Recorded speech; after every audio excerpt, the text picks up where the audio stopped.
amazing day one here in the Champions League, week 3, I want to believe, and this this this today really was just goals after goals after goals. Every game, pretty much every game, had over 3 goals. I know City had 2, but Arsenal with 4, Barcelona 6, Inter 4, I believe, PSG 7. Even PSV, they even had 6. Today was just a huge scoring day for just today. I want to see Champions League week, but we still have games tomorrow. So really, just today in general, made there's huge score lines today, and here we're gonna go over pretty much every single one of them. Here, Barcelona. Actually, I'm gonna go Arsenal first. Because this is the main game I did watch the Barca game because that happened earlier, but this is the main one from the afternoon. And wow, just our Let's Go just got battered. I mean, just absolute, just terrible. In the first half, finished 0-0. Um, for me, this was just such an exciting match throughout the entire thing. In the first half, Arsenal just went attacking straight away, just straight away going for it. You can hear the fans, the energy of the stadium was just for me electrifying. It was crazy, it was amazing. That's what you want to hear. You want to hear, the fans screaming every little thing that's happening. It makes the games more intense, especially in the Champions League. Um, but in the first half, I feel like Saka was more involved. Arsenal were looking pretty decent. Here we're just going to line up. Victor Gorgers, after a 9-game stint without a goal, bags 2 here. Huge performance by Victor Gorgers.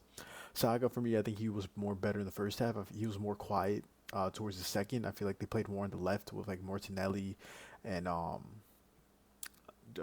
Eze playing more on the left side. Of course, you have Eze in the middle. Martinelli, for me, who had a great game. Martinelli was always a player that people were saying, is this going to be Arsenal's proper winger? Is he going to be Arsenal's main left winger, or do they buy someone else? Rodrygo was hinted or rumored earlier this year. Eze take his spot, but today he's shown why he should stay, especially in the Champions League campaign. I think it was his 3rd goal in the Champions League this season so far. He looked great. Declan Rice, he such a key midfielder. He gets a lot of hate, especially when you like compare him to like Barcelona's beloved Pedri, even Madrid players and like the Vitinhas and the Joao Neves and everything like that. I do rate Declan Rice highly. For me, he's such a key player and a key set player in this Arsenal team in the midfield, and just amazing set piece that he had. Really good with that. Subamendi, such another key player. This duo of Rice and Subamendi, I'm a huge fan of personally. For me, he had a really strong game there. Lewis Skelly, the assist he gave, brilliant. One thing I noticed was just the Atletico players just separated and just made Skelly just go straight through, and I was able to give it to Martinelli. Gabriel Saliba, I mean, the best center back partnership in the world right now. Amazing header. Gabriel's just such a key player. I'm just a huge fan of Arsenal's team. I feel like this is a team for me. In the Premier League, they lose some, win some, underperforming, whatever.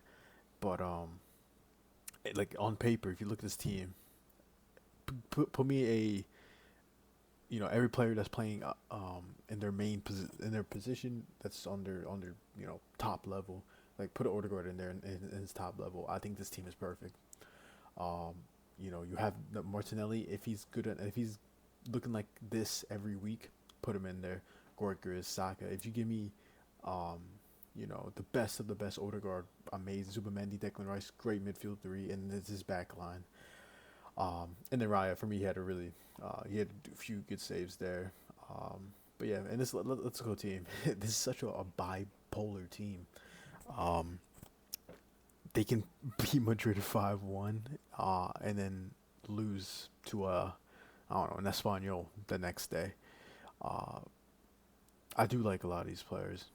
I'm a huge fan of Julian Alvarez. I've been a huge fan when he was in River Plate, when he moved to Manchester City.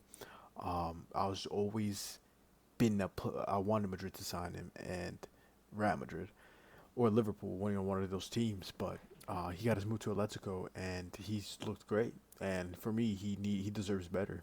Um, he's such he's one of the best attackers in the world, and it's a shame that he has to play with these bunch of the bums really. On paper, I do like the team. I like Lenormand. I like Simeone and Sorloth and Barrios and Nico Gonzalez from Juve who just came. But the problem is, get Koke at it. You're playing Koke in the big 2025. Get him out of here. I like Barrios, but yeah, he's just not cutting it. Um, I know they brought in reinforcements.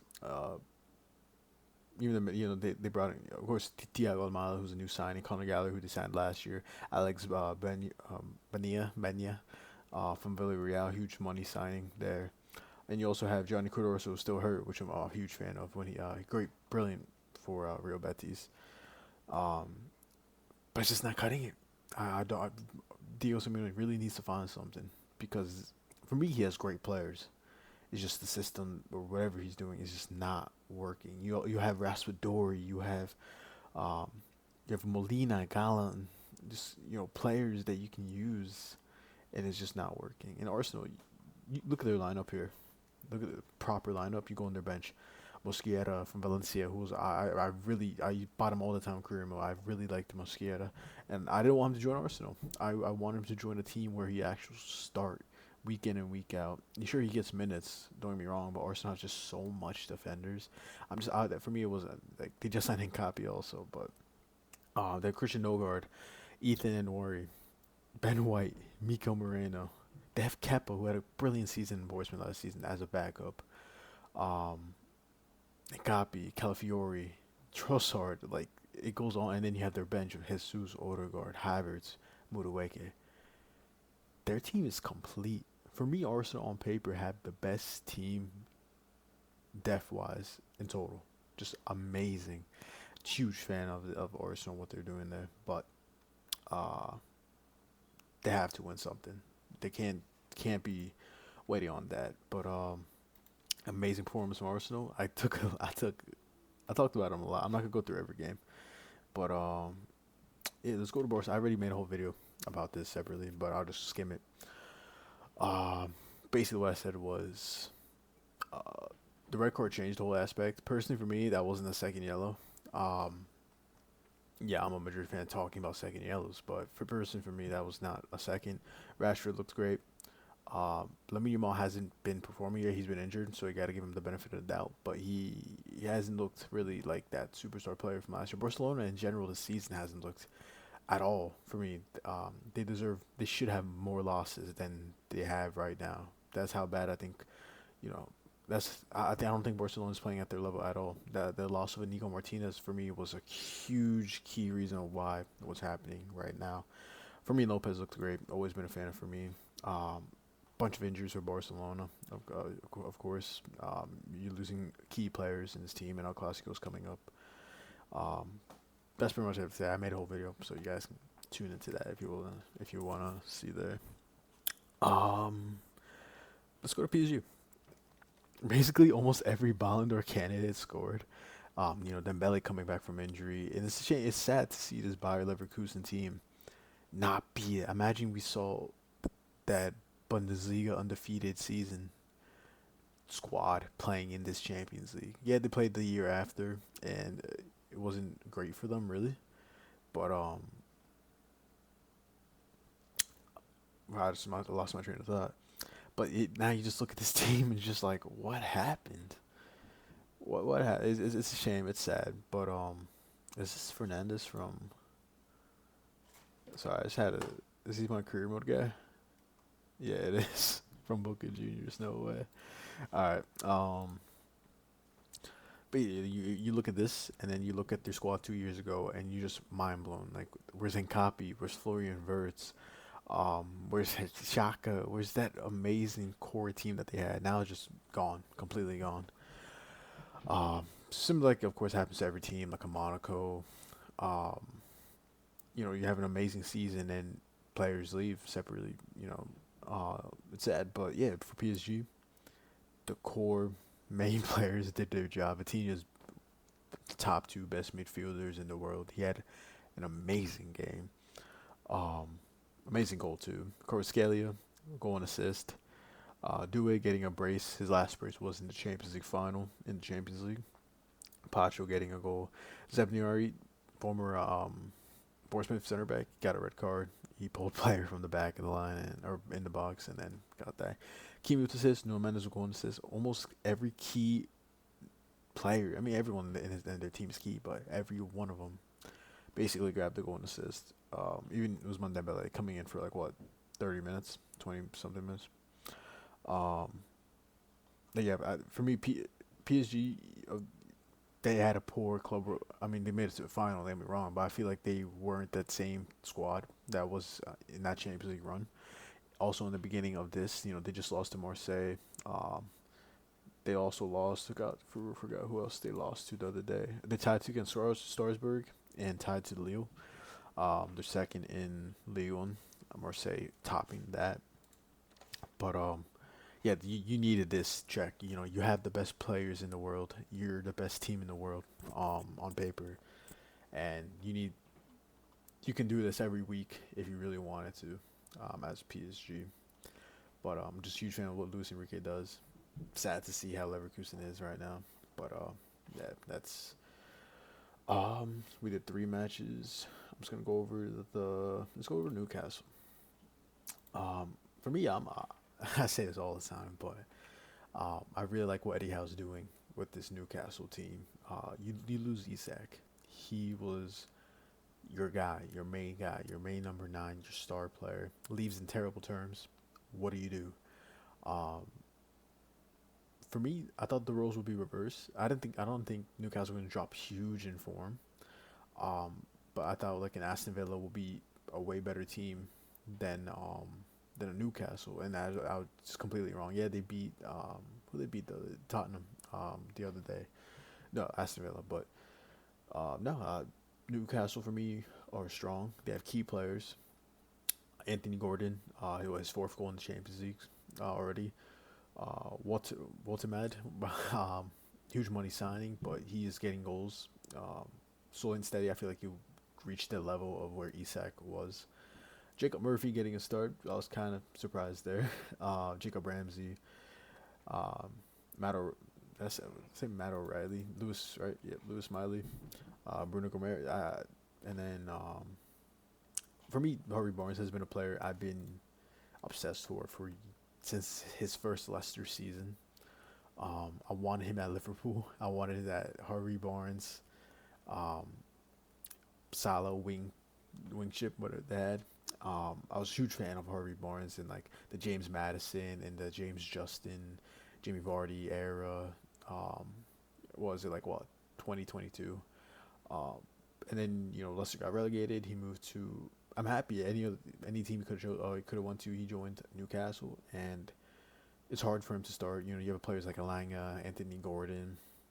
Um, he's not guaranteed a starter because you just have so much talent playing down in the wings. Um, Even if you like push up a Jacob Ramsey more onto the attacking level, but he deserves more minutes. Every time I feel like every time he comes in, he impacts the game for Newcastle, and I'm just really happy to see him succeed in the way he is. Nick Pope, great assist, a long yard assist for Nick Pope. And then you look at this Benfica side under Jose Mourinho. I think that was a mistake having Jose Mourinho. I was really excited for his Benfica team.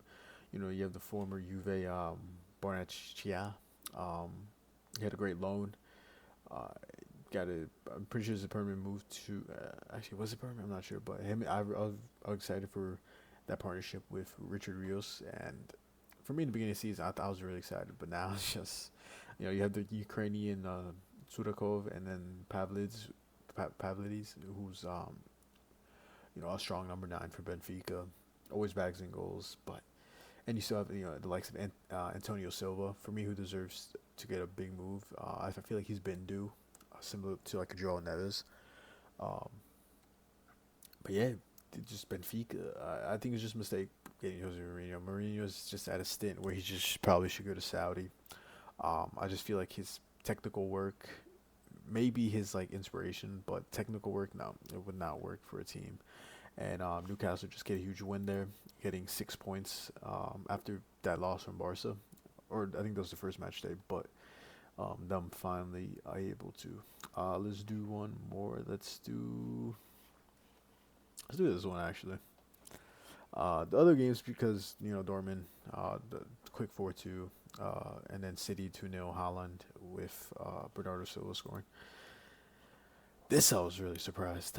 A lot of players injured in this match for Napoli. You have of course Lukaku's been out this entire beginning of the season, and then Rasmus Højlund just picking up an injury after a great stint he's been having. Same also in the for Denmark. Um, but you have key. You have there's one of the main center backs injured. Um, Rasmus Højlund, Lukaku, it's everyone. But oh, wait, he scored two. Oh, I didn't. I thought the game ended 6-1. Oh, I didn't know. McTominay got a second. Um, but Napoli, won the Scudetto. They're a strong team under Antonio Conte, and I was really surprised. PSV do have a strong team. Perisic coming back, playing here, and you have Till up top was the Moroccan Saibari. Um, I look in this team; it's just a bunch of like career male players that you always pick up signing. And Napoli, it's just not the case. Um, this match I didn't watch at all, but looking at the like live, like at the time. But wow, just seeing them just smash like that, it's a huge like reset. Like oh yeah, you can't be losing 6-2 to PSV. You just can't. Quick Inter 4-0 win. Dumfries, Martinez, Shonologu, and Esposito. Um, he's a great youngster. Getting caps for Italy. He's going to 100% be a huge talent and someone you need for Italy for the World Cup. Italy don't really have that star player. Um, after the Euros, it's been pretty much gone. A lot of the likes have been, retired or out or just haven't been performing to that level. But you have it there. And then also here you have Manchester City 2-0 win. Holland's having just a great season so far. And then Borussia Dortmund, who I like for me, they have a team that a lot of players don't know the names. I don't want to say the names, but it's not like the Haalands and the Jadon Sanchos, the Marco Royce, and um, the Pulisic and the Bamians. You have these players that people don't particularly know their names, or not know their names, but they're more known. You want to say, like Svensson. People feel like know him from Girona, and also in the City Academy. Charlotte Pep people know, but like Besbi, like the Algerian, I can't say the name, Bessa Biani. Namaka has always been like a talent that I've always heard, throughout the years, from Wolfsburg, City, Dortmund. Kobel is a standout name, but Chukwuemeka from Chelsea, Julian Ryerson, the Swedish, or is he Swedish? I don't want to double check. From Norwegian. Sabitzer, who's for me United should have kept. Um, and then Fabio Silva, who's leaving or he's joining different clubs every other day. I didn't even know he was in PSV. That is just crazy to me. Porto Wolves. He played in Belgium. PSV, Wolves, Rangers. I didn't even know he was in Rangers and PSV and Anderlecht. I knew he was in Las Palmas, but that is crazy. This is the all span of like 2 years too. Let's see, 2022 to two. Yeah, in 2 years, 3 years, he's played in like 4 clubs. That is just mind blowing. But he got a goal here, and that's huge. It was a really good goal too. Um, Joe Bellingham getting 2 assists after that breakout with his family and that Bayern Munich game and his family in the locker room towards the beginning of the season because he's not getting minutes. It's nice to see Job getting getting something at least. But yeah, that's pretty much this for day 2. Nothing crazy. Bilbao, Galatasaray, Atalanta, Bayern, Chelsea. It's not that strong team anymore. Liverpool better after 4 defeats. If it's five, then I think that you should start worrying. Um, this one could be interesting. Tottenham, Monaco, hopefully Madrid, and then Marseille. I like Marseille's team a lot. But yeah, that's pretty much it.